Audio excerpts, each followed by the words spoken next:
Bonjour et bienvenue sur KTV, en direct à la télévision, à la radio et sur les réseaux sociaux pour ce temps de parole consacré à la loi Mayotte. Et une intersyndicale s'est formée pour contrer cette loi. L'intersyndicale a créé la CFE-CGC, FO, CGTMA et l'OTAM montent au créneau. Et pour en parler, nous recevons le secrétaire général de la CGT, Salim Naouda. Bonjour. Bonjour. Merci d'être présent ce matin. C'est un plaisir. Alors, vous avez communiqué hier, vous avez indiqué « Arrêtons ces bricolages indignes ». Vous parlez de bricolage pour la loi Mayotte ? De toute façon, nous avons l'habitude qu'à chaque fois qu'il y a des problèmes dans ce département, au lieu de donner des réponses à la hauteur de ce qui est attendu par Mayotte, par les Mahorais, on a toujours tendance à nous envoyer dans des réunions, dans des études, dans des ateliers, et au final, les résultats, on sort avec rien du tout. Donc, nous avons eu en 2009 les États généraux des Outre-mer auxquels nous avons émis un certain nombre de demandes parce que là, on passait du statut de collectivité départementale au département d'Outre-mer. Donc, c'était à cette période-là qu'il fallait préparer l'entrée de Mayotte dans le département d'Outre-mer.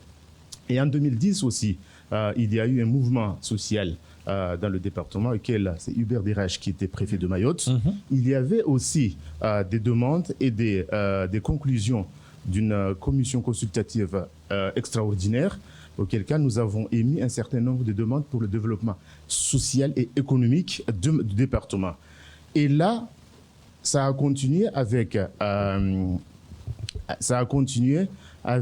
la conférence économique et sociale avec Hollande. Nous avons vu ce que ça a donné au bout.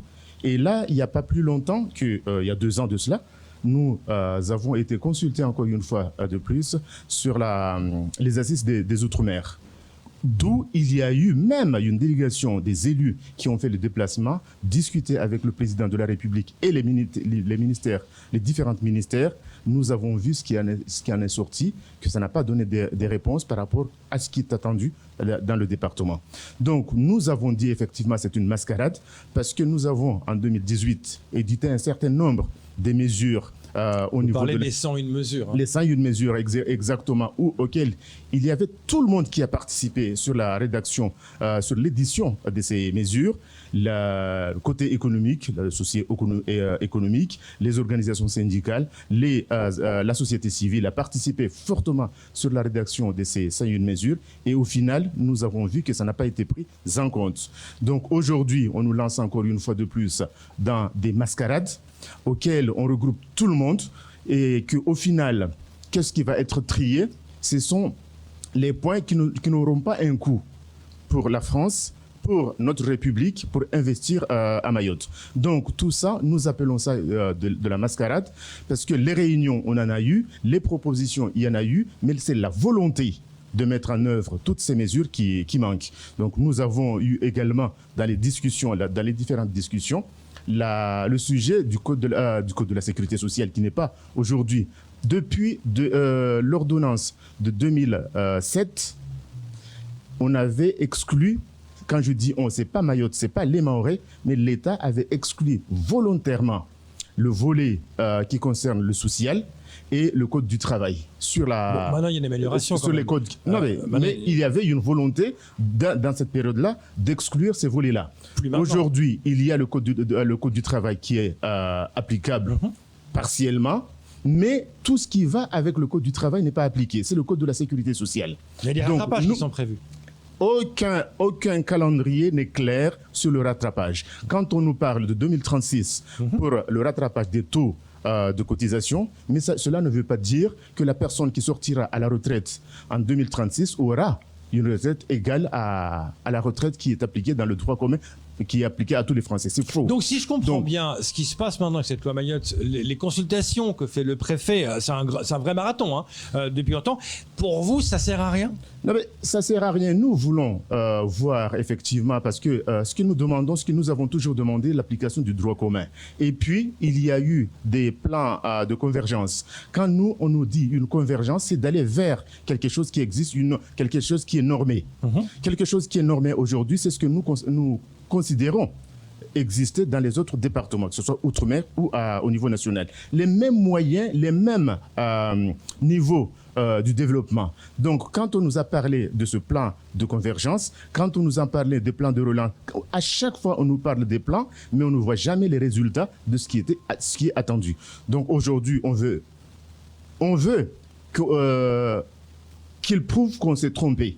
Ça veut dire qu'il faut qu'il mette en œuvre tout ce qui a été demandé, parce qu'il y a, j'ai cité les consultations qui ont eu lieu, mais il y a aussi, il ne faut pas qu'on oublie qu'il y a un rapport de la Chambre de comptes qui a été édité par des experts qui connaissent la situation, qui disait que le département de Mayotte a été mal programmé et mal ficelé. Donc aujourd'hui, quand vous avez ce rapport, quand vous avez tous ces éléments-là, qu'est-ce qu'il manque au gouvernement et à l'État pour accélérer le développement de Mayotte, pour accélérer la sécurisation des biens et des personnes à Mayotte, pour sécuriser notre département, pour aussi accompagner nos jeunes à avoir des formations dignes de ce nom.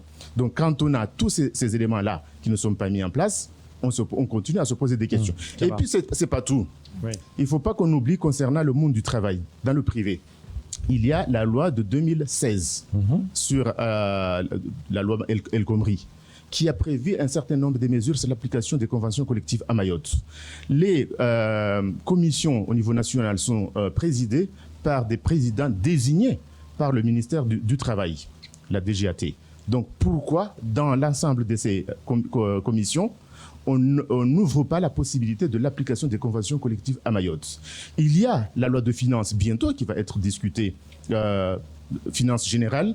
Pourquoi on ne mettra pas un volet pour le développement de Mayotte au lieu qu'il y ait une loi spécifique Mayotte? Il y a la loi de finances de la sécurité sociale. Nous avons vu qu'à chaque fois qu'il devrait avoir une évolution dans notre département concernant le volet de la sécurité sociale, c'est par ordonnance, mais l'ordonnance est prévue dans les lois de finances de la sécurité sociale. Donc pourquoi, avec la loi de finances de 2022, puisque là, ça sera une discussion pour 2022, on ne mettra pas un volet qui concerne la sécurité sociale pour abroger l'ensemble des textes néfastes et discriminatoires qui sont appliqués à Mayotte. Donc, là, si la volonté est là, les moyens sont là, les leviers sont là, il faut juste les utiliser. Mais ne pas aller demander aux Mahorais qu'est-ce que vous pensez de le fonctionnement de votre conseil départemental, alors que les moyens, dès le départ, n'ont pas été mis en place depuis la décentralisation en 2004.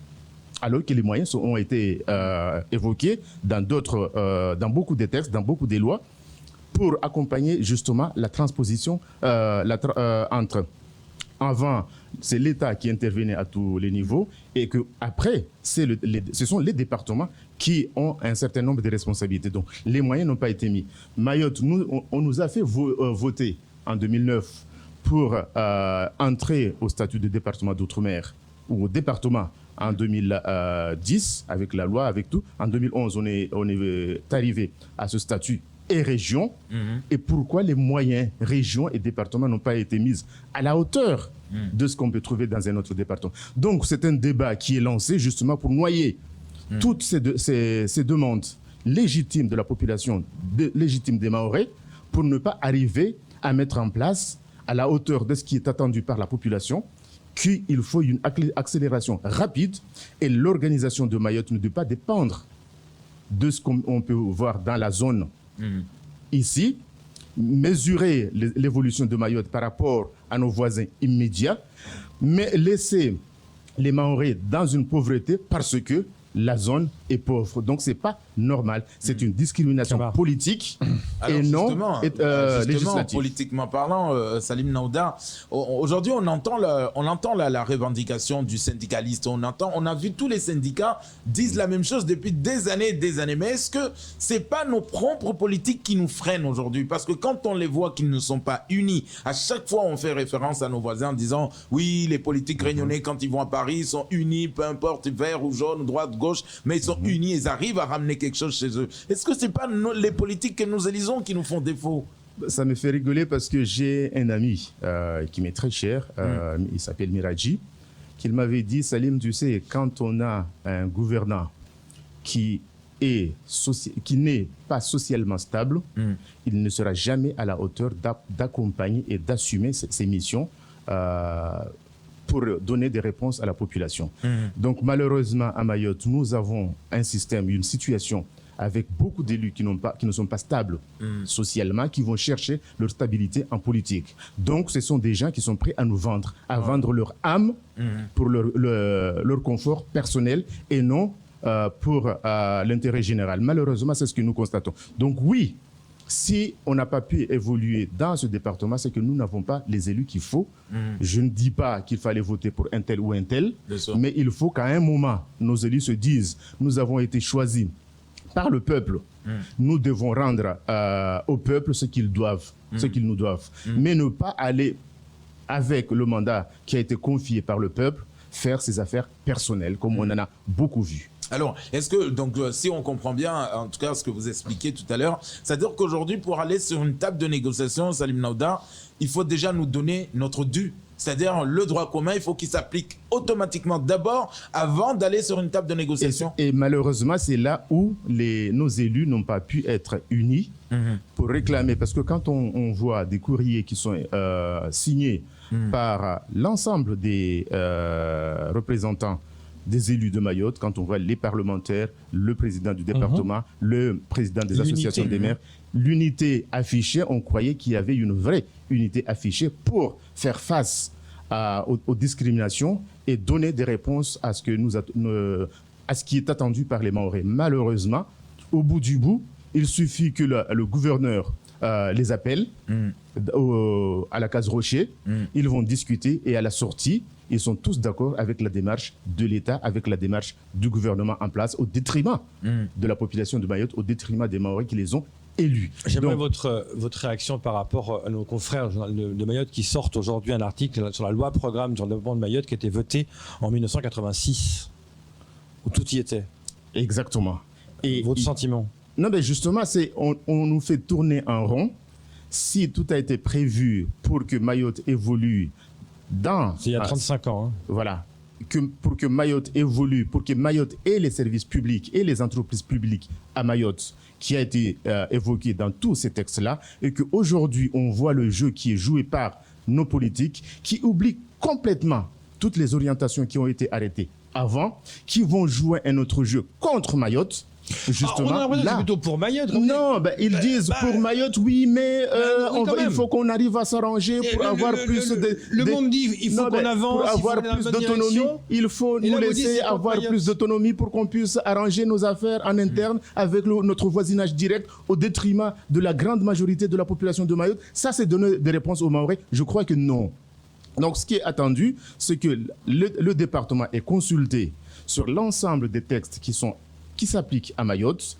Le département donne des avis sur tous les textes qui s'appliquent à Mayotte. Il faut qu'à un moment, que le département arrive à dire ça, on ne veut pas, et l'afficher ouvertement et le rendre public. C'est un peu le but de ces consultations, c'est d'aller rencontrer les gens pour ne pas être les seuls à décider. Pour ne pas être les seuls à décider.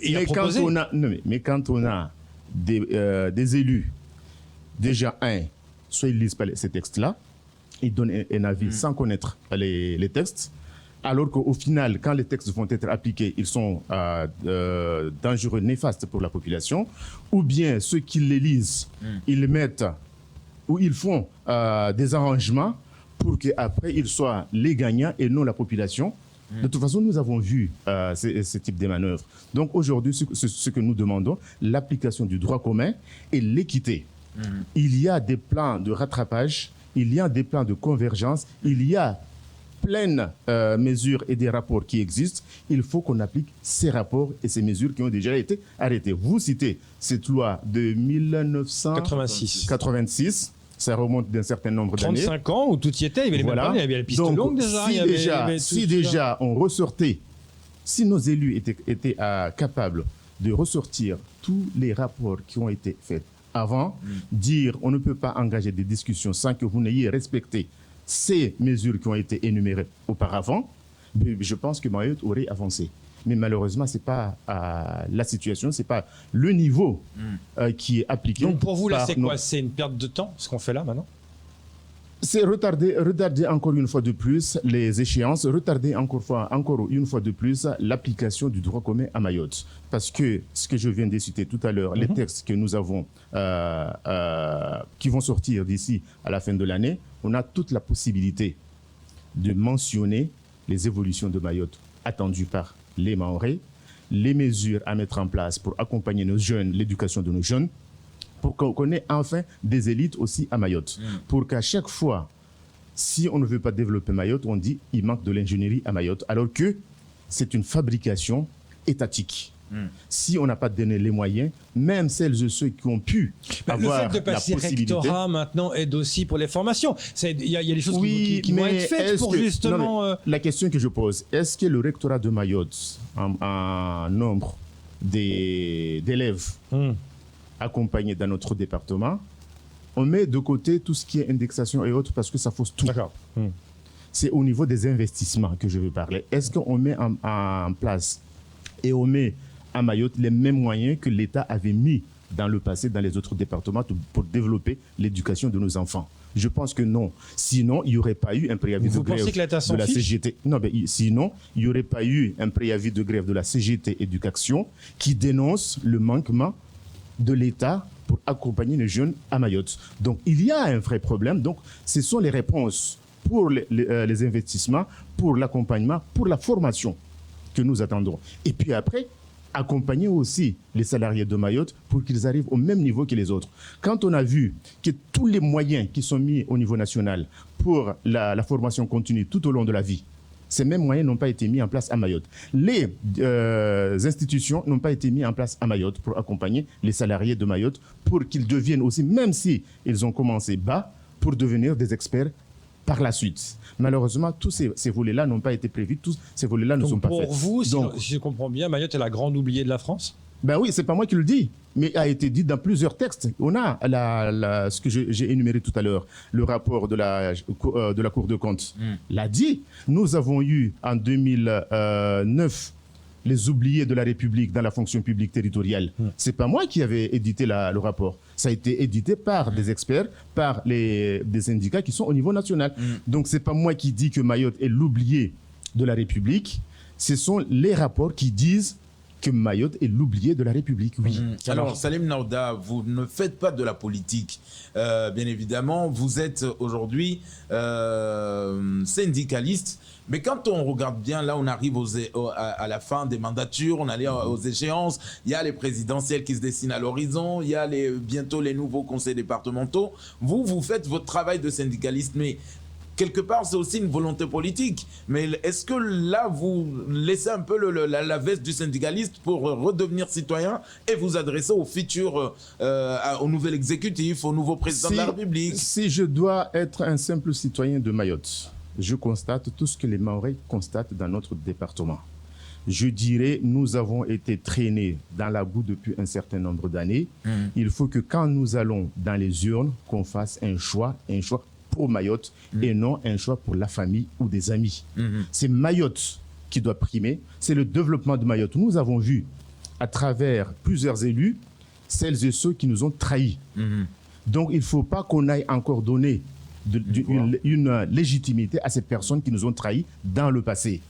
Nous avons des noms, nous avons des connaissances dans les villages, dans les cantons, donc il faut qu'on soit très prudent sur le choix des futurs élus au niveau du département, parce que nous avons au mois de juin, le 20 et le 27, à choisir les prochains conseillers départementaux qui doivent avoir en tête l'avenir de l'électricité de Mayotte, parce que le sujet sera abordé pendant la mandature, puisque la concession arrive à échéance au mois en 2027. C'est dans cette mandature. Nous avons la situation du port qu'il faudra aussi voir, parce que c'est une DSP.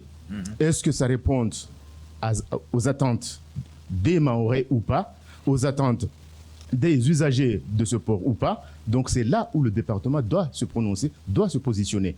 Donner de l'argent à tout va, je ne crois pas que c'est ça ce qui est attendu par les Mahorais, ce qui est attendu par un citoyen comme moi. On répète, Il Salim faut Naouda, donc que vous avez- Mayotte se développe. Vous avez donc ce communiqué de presse, arrêtons ce bricolage. Vous demandez, donc pour finir, vous demandez, comme en 2018, réitérons notre souhait pour que les 101 mesures fassent l'objet de la loi pour Mayotte, l'abrogation de toutes les dispositions dérogatoires discriminatoires pour Mayotte, et vous demandez également l'extension du droit commun à Mayotte. Vous l'avez expliqué dans le temps de parole. Merci beaucoup d'être Merci venu à vous. ce matin. Merci à vous. C'est tout pour ce temps de parole. Tout de suite, la suite de vos programmes.